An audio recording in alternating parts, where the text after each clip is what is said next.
this experience of advocating for yourself, asking for opportunity, and not being kind of too discouraged, what kind of advice would you give to, other Indigenous storytellers and filmmakers?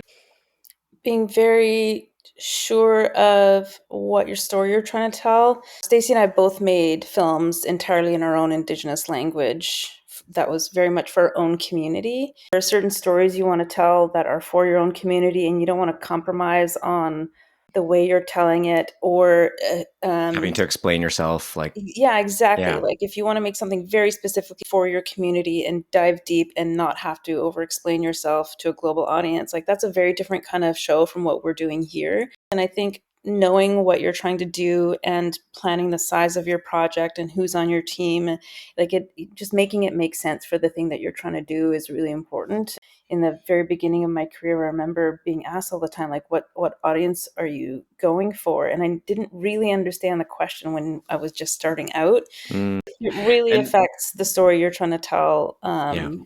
and the audience you're speaking to. And so being really clear about that, I think, is extremely important.